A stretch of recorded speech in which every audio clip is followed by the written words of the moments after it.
Chapter 83. Things Get Weird in Africa. Of all the stupid things I've done in my life, going to Africa without any knowledge of what I was getting myself into pretty much takes the cake. My experiences on that continent changed me forever.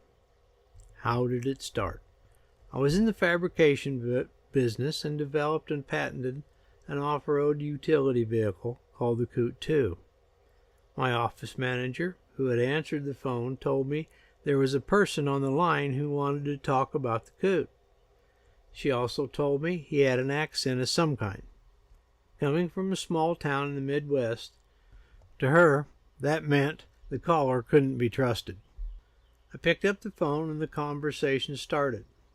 He introduced himself, and after listening to him, this man was an African. I asked him how he got our name, and he told me he had researched and found us on the internet. He watched the videos and thought the Coot had several uses in Africa. He told me he was in Detroit and had a business deal that went south, so he needed a product to bring back to Africa for sale. We discussed the benefits and uses of our product. After talking for about 45 minutes, he said he was a salesman and had very little technical aptitude. He'd spent a lifetime making connections, and his database was rather large. I thought this to be simple salesman's bullshit. He told me he would like to make the trip to our shop and do a test drive. But before he spent the time to make the trip to our shop, which was located just 10 miles from what is considered nowhere, I would need to commit to a trip to Africa to teach him the technical aspects and do a few presentations. I thought about it for a few seconds and asked, Africa is a large continent. Let's narrow this down. Which country will I be going to? That's when he told me about Rwanda. I just about swallowed my tongue, as I had read about the genocides and had already seen the movies Hotel Rwanda, Sometimes in April, and Blood Diamond, all of which scared the hell out of me. I promptly told him, no, I'm not going to Rwanda. It's way too dangerous for a Midwest flatlander to visit. He said he understood my hesitation, but would I consider coming if I were to meet the president of Rwanda face to face, and he would guarantee my safety. Just as I said, we were located 10 miles from nowhere, and I was sure that the president of Rwanda was not going to come to our plant. So I said I would consider it. That's when he told me, be in Fort Lee, New Jersey in 2 weeks, and you can speak with him directly. On impulse, I told him I would be there, all the time thinking I'm stupid for considering this. He left his phone number and told me to call him with my travel and lodging itinerary. With that, he hung up the phone, and I was left sitting at my desk thinking, just what the hell did I just do? I went down to the shop, told my shop superintendent what had just happened. He just smiled and told me I was crazy. That's when I decided it would be a good idea if he'd go with me. So I asked him, if I go, will you go with me? At that point, his expression and demeanor changed. He told me he had to think about that. We had been working with the Army and had taken on a new representative in Georgia who sold to police and military clients. The rep had a salesman who had retired from the Delta Force. Due to being invited to a few shows that required a security check, I had met a Special Forces person who had worked in Africa numerous times. I decided to contact these people and ask just how stupid I was to even consider going to Africa without any backup. I initially contacted the ex-Delta Force person.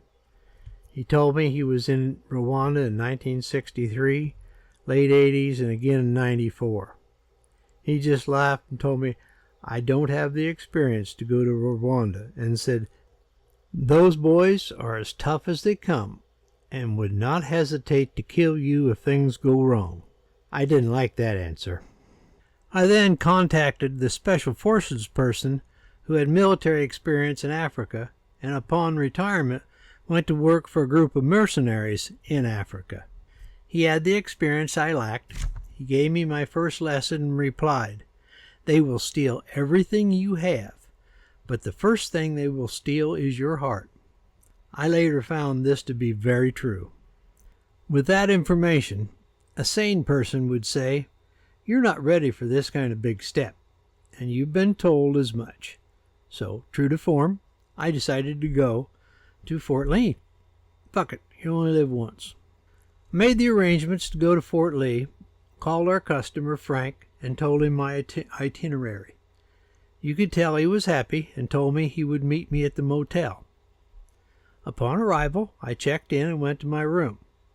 I had an hour to kill, so I went back down to the lounge area and saw it full of people who had dark skin and spoke broken English with an Africa French accent. Ladies were sitting in a row along the wall, and they were all hand sewing small, brightly colored items. Being interested, I made my introduction and sat down to watch them. A person I had never seen before sat next to me. He was also African. Some time passed, and they asked me, "Do you know what these women are doing?" I answered, "No, but they're very busy with a lot of detail." He told me they were women who had lost their husbands during the genocide, and they were, as a group, making the bags for sale so they could live. They were here as a guest of the government to make a point. The reason for all these people to be here was to participate in what they call Rwanda Diaspora Days. Having no idea what that meant, I asked what it was. He explained that during and after the genocide there were many Tutsi who had left the country. The Diaspora Days was an effort by the Rwandan government to ensure those who had left in desperation could feel free to safely return. Those who had been landowners in Rwanda could reclaim their land and return to their old lifestyle. The president was here to show he was behind the program and would support any effort for them to come home. I thought this to be a noble cause and felt more comfortable being there. I looked at my watch and saw Frank, who, as I would later learn, was always late. It was very acceptable in their culture to be late, but I thought this was going to be a bust. About 45 minutes later, I saw a tall, slender, and rather good-looking, light-skinned African man heading my way. He had on an expensive, well-fitting, tailored suit. He approached me and asked, "Are you Dave?" When I told him yes, he smiled with an infectious smile and told me he was happy to see I had arrived. After some small talk, we had a cup of coffee. He told me that American coffee was okay, but Rwandan coffee was far better, as it was dark and rich without the acid that goes along with other types of coffee. Coffee in Rwanda is a cash crop, much like corn in the Midwest farmer. The conversation was light. Any personal information pretty much fell on deaf ears. He was pretty much standoffish when it came to personal information. I thought this a little strange, but when in Rome. He looked at his watch and said we had to go to meet the president before he got busy. With that, we walked to the venue. Although it did not surprise me, there was security everywhere. There were metal detectors, guards that patted you down, and others that would pick you at random and question you before you were allowed to enter. What got my attention was we walked right past all of this and entered the hall without receiving any attention. It was obvious Frank was well connected. Even the military personnel never had a second thought about us passing without inspection. Come to find out, at that time, being a free citizen, he was employed on a part-time basis to act as an armed person interested in the diaspora who sits in the crowd. Should there be a problem arise, he, as well as others in the crowd, would control the situation, all for the protection of the president. Once we stepped into the hall, I noticed a rear corner table on the left side with 2 people sitting and 4 guards standing around them. It was apparent one of these 2 people was the president. As we approached, I noticed that one of the people was a popular comedian and movie star.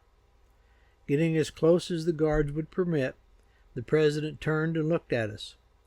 Frank said hello and introduced me to him. Frank told him I was the person he had talked to him about. He looked me straight in the eyes.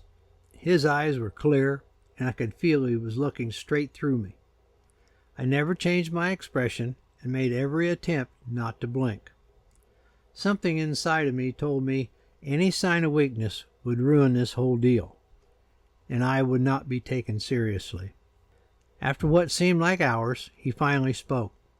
"I've been told you are reluctant to come to Rwanda." After a long pause, he said, "You can feel safe coming to our country." With that, he turned back to his famous friend to continue their discussion. With that, we walked away. I was told later that he is a very no-nonsense person. He answered my question. If it was not safe, I should forget the entire thing and move on. But if he said it was safe, there would be no problem. We were expected to attend the Dysphoria Day discussions. We walked over to the VIP area.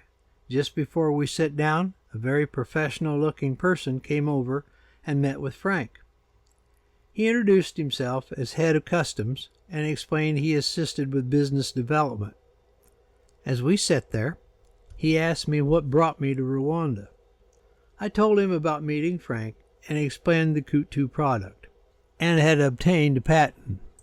That's when he told me I would not be charged any import fees as my product entered the country.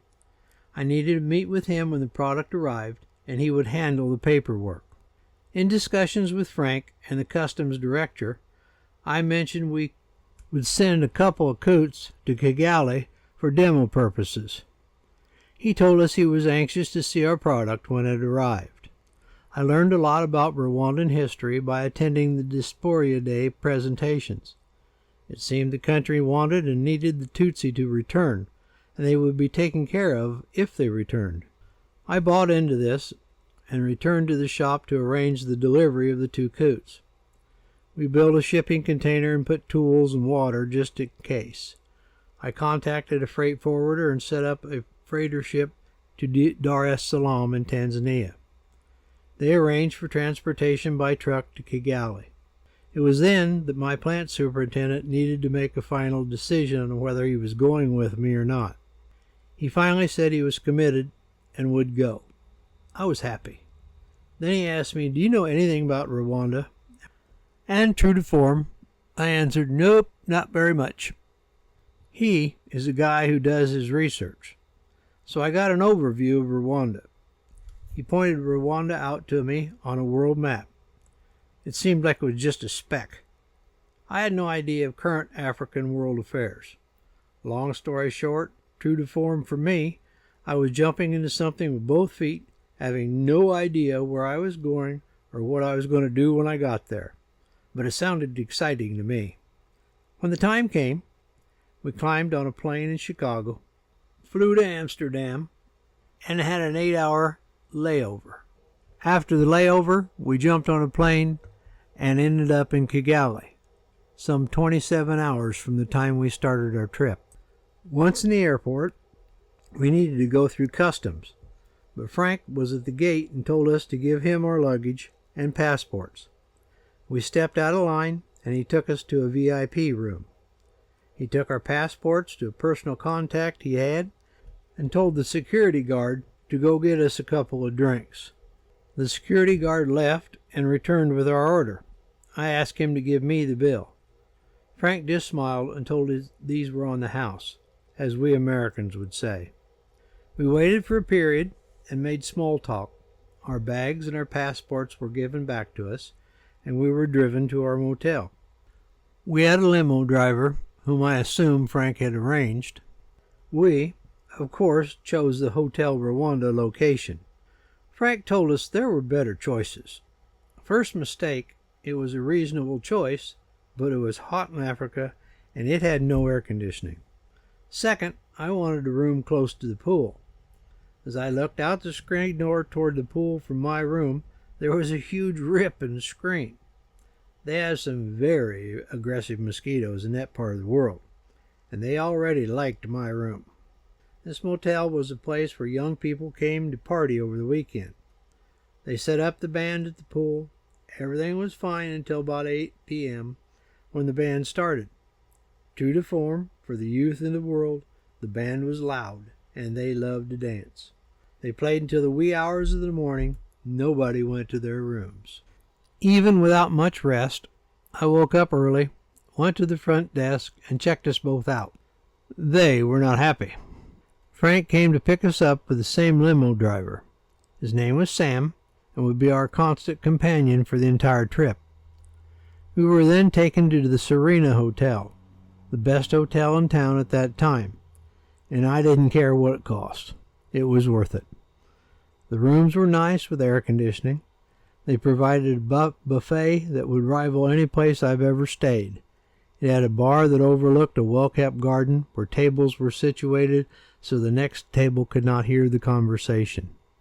Frank had worked a deal with a friend at the Serena and got us a great price. We only had to pay $225 per room per day. That was in 2004. We got set up and were told we had a meeting with a customs official I had met at Fort Lee. Sam came to the hotel. We all got in the limo and drove us to the official's office. This meeting would be the first of many educational experiences in Africa. Due to the conversations with the head of the customs during Diaspora days, we took him at his word and sent the 2 coots to Kigali for demo purposes.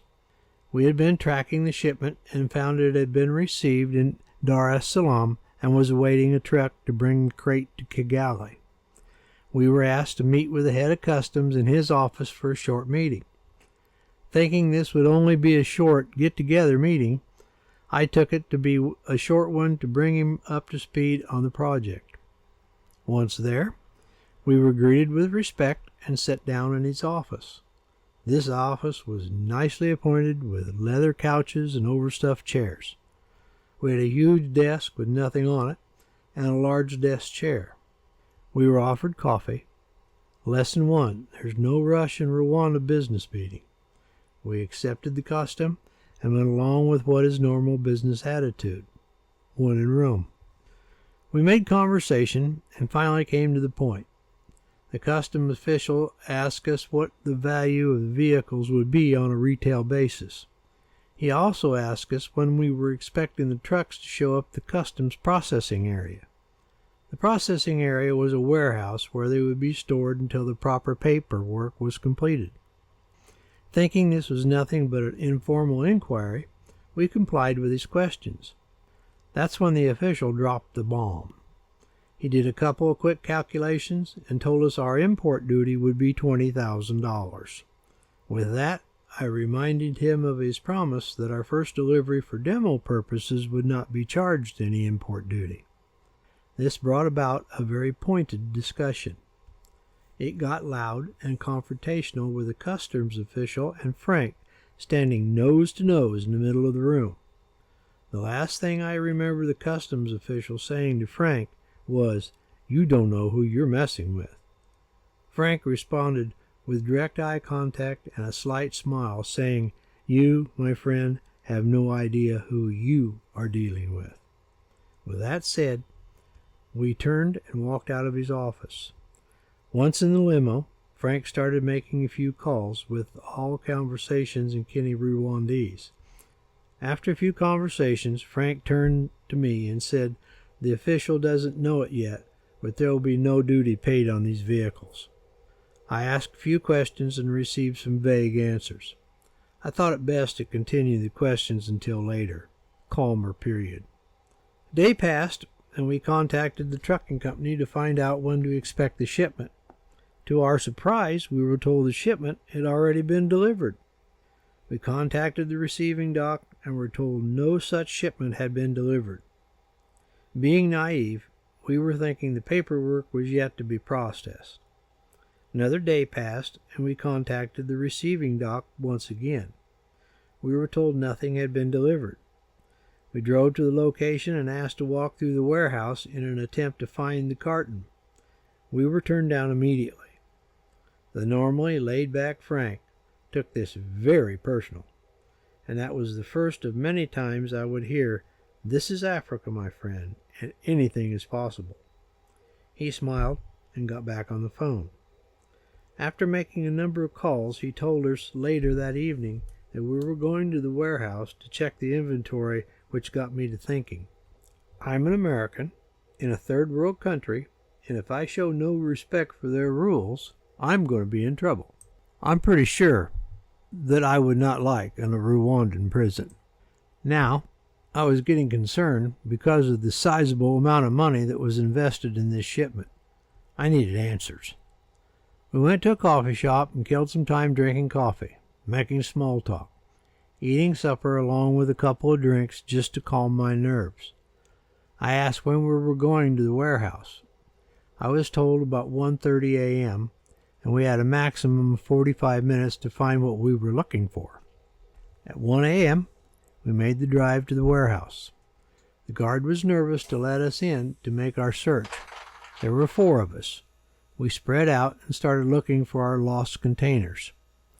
It was about 30 minutes in, and we found the shipping crates.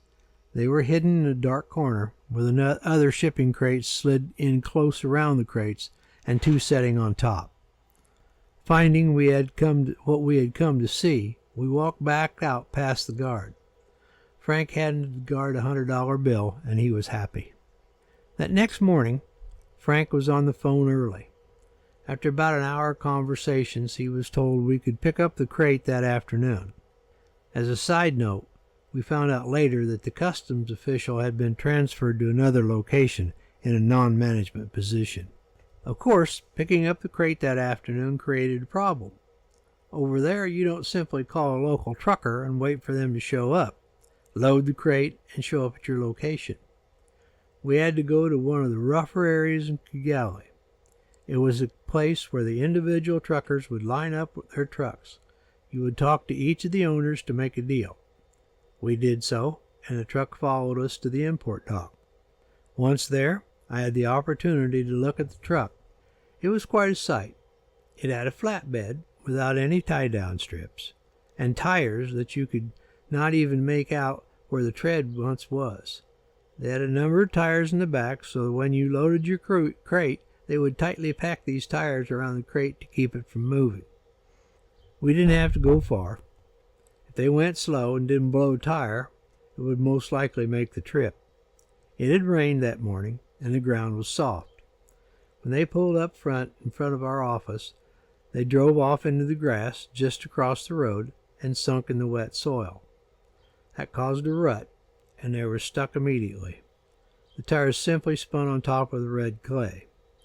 I asked Frank if he had made any arrangements for a fork truck. He looked at me and smiled and said no.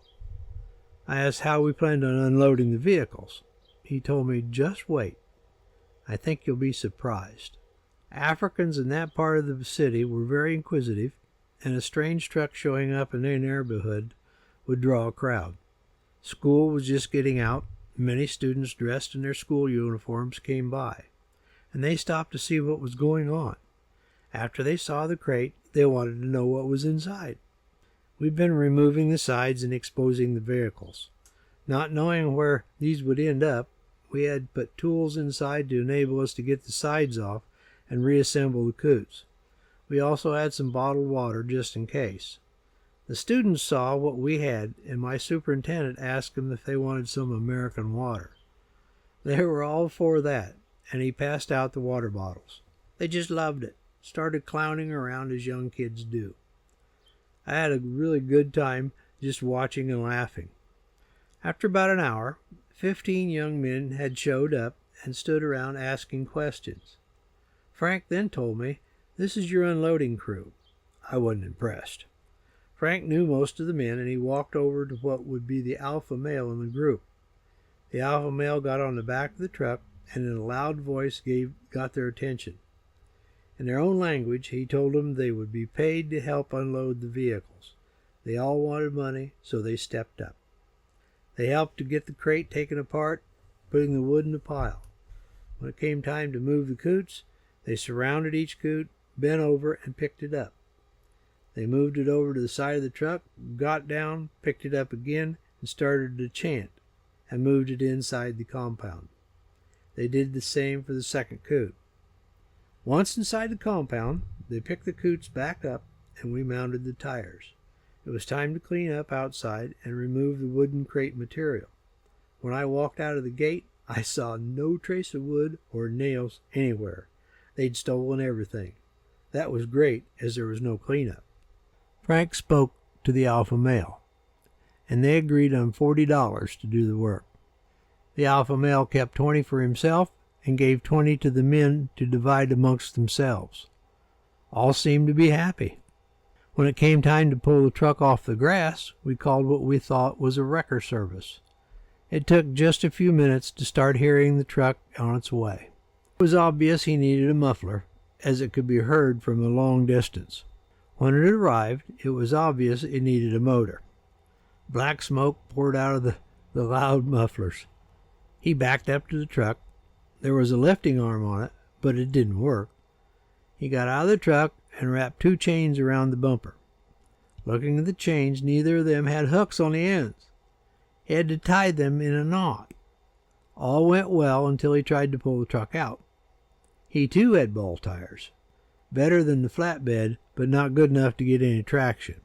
After some thought, he had to beat the knot out of the chain with a hammer.